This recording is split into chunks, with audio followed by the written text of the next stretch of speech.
Nancy, here we are at Dorner Park in Frankfort, Indiana. And we both have fond memories of that. Right. And we're looking forward in the summer of 2013 to putting a little bit of this in memory for other people.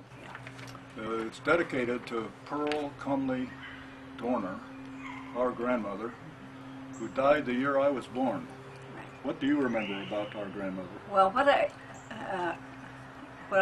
remember mostly is what a lady she was. And back in those, see, I'm 85 now, so when I came down here to visit, it was almost 80 years ago. So, but she was very positive about wearing gloves to church and a hat, and there were a group of young girls my age who played cards and played bridge, and she told me how to act. She got me into that, but they taught me how to play dummy. So everything was very proper, and she had excellent manners.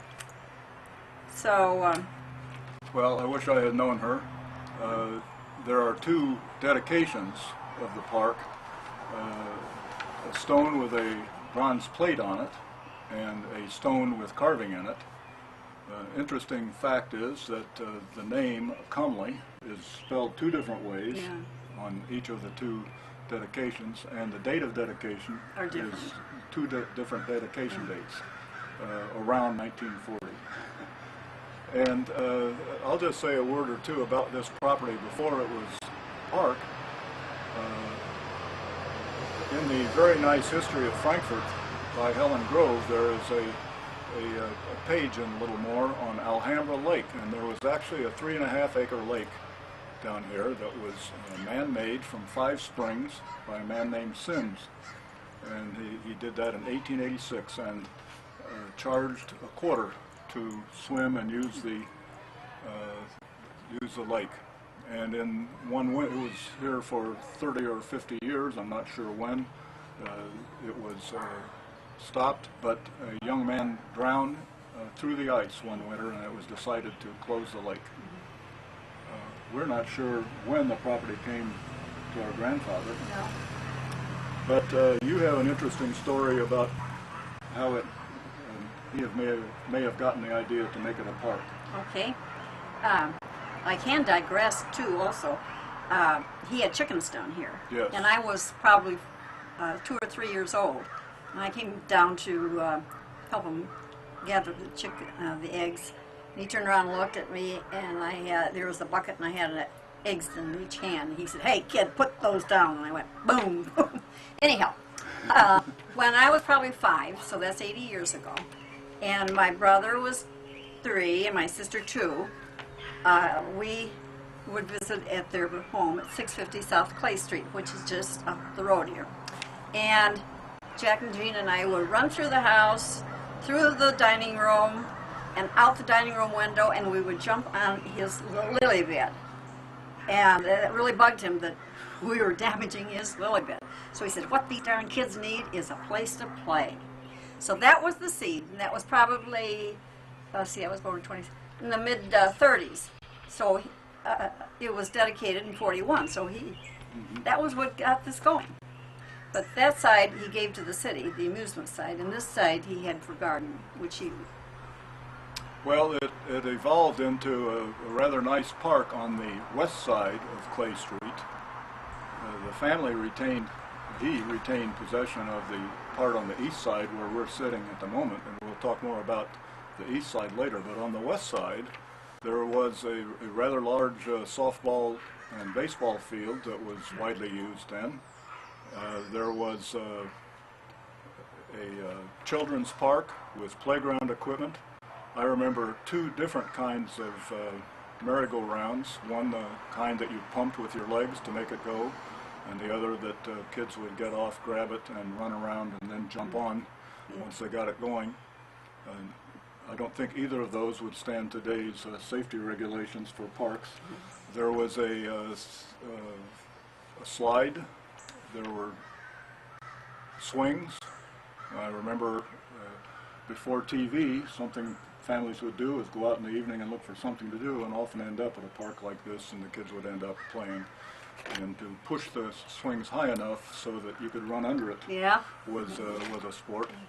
There was a large concrete-bound sand pile, sandbox arrangement. So it was widely used by the community and certainly by our families whenever there was an opportunity.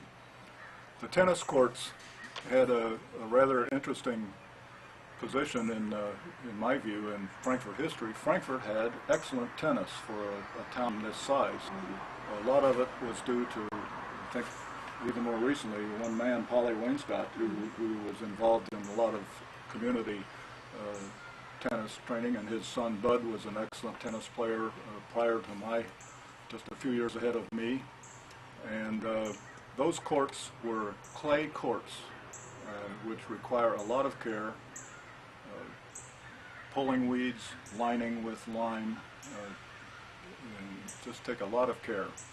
And the person that took care of those courts was Larry Farrell, who lived almost across the street of where the Dorners lived, just up here on Clay Street. So he could walk down here, and he did that every morning, and then came over and took care of the gardens on this side of the street. He was quite a remarkable guy. Oh, yeah. And everybody loved him. now the courts are in disrepair, and I understand it's too expensive to repair them, and I understand that. But he got kicked upstairs and became the head of the superintendent of the park system in the summer. And when he did that, the care of those courts went downhill because he couldn't get any employee to put the care into those courts that they required. But they played quite a nice role in providing good tennis players. I was in the class of 57, Hot Dogs class of 57, and we were very excited to win the North Central Conference, which was our conference before the Sagamore Conference. And those were big schools, and we were pleased to win that tournament, and a lot of it was due to the fact that we learned to play tennis on these courts. Well, there also is a stone house over there, Nancy. What do you remember about it? Well, there was always a very nice lady there, and she sold drinks and candy bars, and she kind of she kind of kept an eye on the kids, and they behaved a lot better when she was here. She went home, of course, at 6 o'clock, so that was nice. It was very. And I remember the brackets for the tennis tournaments being posted on those doors. Frankfort had several open tennis tournaments in the summer at that time. Just behind that is the creek, or the crick, as we called it, Prairie Creek. And my friends and I did a lot of playing in that creek. And the memory I have, which I think can't be replicated now, is the number and the size of crawdads in that creek. I remember them, of course your memory tricks you, but I remember them as being 6, 7 inches long, as well as Did you eat them? no as well as water striders, or as we call them, water spiders. The little black bugs that skate on the surface tension. Nancy, I don't recall the event, but I have a family photo of a Dorner reunion that was held just in front of that little stone house.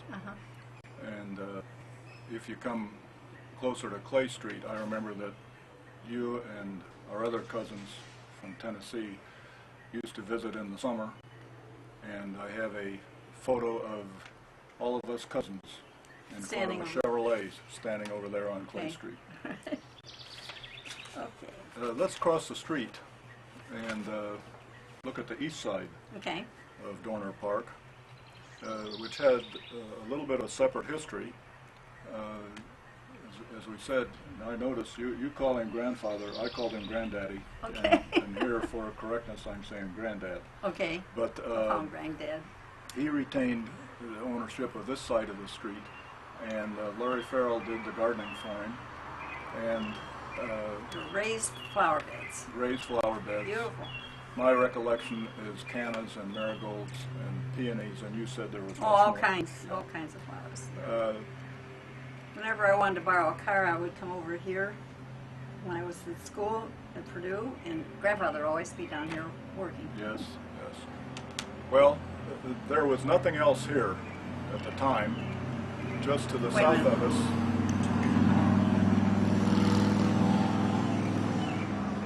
there weren't any other buildings down here at the time. The houses across the street weren't here. Of course, Old South Cemetery, just to the south of us here, with the grave of Captain Harmon Oy, a revolutionary participant for whom the DAR chapter is named, was there. And south of that was the house of Davy Fisher, who was an almost notorious resident. The house was ramshackle, and it's now where Fisher Street is. And he pushed a push cart around Frankfort and collected trash. And what I recall is that about the time I was in high school, he passed away and left an estate of $75,000. And those two things didn't go together. Only recently, I think, did this property get transferred to the city. This right here, yeah, Yes, 2 this years side ago. of this, yes. Yeah. And the highlight of the garden at that time, that I recall, was the sycamore tree that was placed here. It was That one? supposedly the largest sycamore in Clinton County. It was out near Kirkland. Oh, And you mean the one that the was big one? The big one. that was right here where we're Yes. sitting? Yeah. And it was used as a tool shed, as a chicken coop, and we had an aunt and cousins and uncle who lived on Lookout Mountain, and he saw fan-tailed pigeons. Grandfather saw fan-tailed pigeons, which have such a large breast that they almost are looking straight up in the sky. And he bought some of those and put them here in a cage, and they had a devil of a time keeping the raccoons and the foxes away from them. Prize pigeons. That shed was here for a long time. We found yesterday a clipping from the paper that when Larry Farrell was superintendent, he had to declare that the sycamore tree be removed because it was just in such bad shape. Now, what's your recollection of the care of this side of the street after Larry Farrell and when you moved here? When did you move here, by the way? 1954. Okay. Moved here, and I used to walk past, and it looked kind of in disrepair over on this side, and it really bugged me. And so then I met Bob Ness, who is a saint in my book, and he knows everything about trees. He worked for the Davy Tree Company, and of course he was deceased. I mean, not deceased, he was retired. So we worked together, and I told him I wanted trees down here because I couldn't take care of flower beds. So I suggested trees that were not natural to Clinton County, so that kids taking horticulture could come down here and learn from these trees. So Bob selected the trees, and then I remember when we were planting them, he said, now it seems like I'm planting these two trees far apart, but 20 years from now it will have filled in. So this park is it's darling. It's a wonderful park, and there's a nice cross-section of trees. And this tree right here is a Katsura tree, which was one of Bob's favorite trees. And so I put that in honor of Bob. But he planted these trees and then helped maintain them some. So I am eternally grateful to him because I didn't know all what he knew. So we really, great man. We really have a small arboretum here. Yes, this is what I like to call the Dorner Arboretum. If we look to the south here, the first thing I see is a row of peonies, and they have an interesting history. Tell us about that. My mom was down here visiting one summer, and we walked around, and she looked in the woods back there, and she said, "Oh my heavens, that's where Dad had the peony garden," and the trees had just grown up around them. And I knew there was poison ivy in there. And we talked to Bob, and he said, well, I'm not allergic to poison ivy, Bob Ness. I'll go in and dig them out. And he did, and he would throw them out. So that's the peony hedge over there that grandfather planted back in the woods. I mean, it wasn't woods at that time, but brush grew up around them. And they've been beautiful every spring since then. Yeah, many of them are the old-fashioned single kind. kind. Yes, and they're so nice. Well, beyond that is, on this side of the cemetery, are the Kurt Day Memorial Horseshoe Courts. Right. And we don't remember the exact history of that, but I do remember my dad telling me that our grandfather was seeking a special kind of clay to put into those horseshoe pits. And beyond that is a basketball court that I remember as always being there, and somebody always there shooting baskets. Nobody's there today. Strange. Well, just a word about Kurt Day, of course. He was 3 times world champion horseshoe pitcher and 18 times Indiana champion. Gosh. And there's quite a nice website dedicated to him for folks that are interested in that history. What I recall about the horseshoe court, I never was much of a horseshoe pitcher, but I recall that in the days before air conditioning, I lived on East Armstrong Street. My friend Jim Morrison lived in the woods just across the way here. My friend Jack McCown lived up on South Prairie. My friend John Keaty lived on East Armstrong as well. And on nights, hot nights, when we slept with the windows open, you could hear the horseshoes clanking against the stakes at 10 o'clock and later at night. Well, let's talk about the trees now. And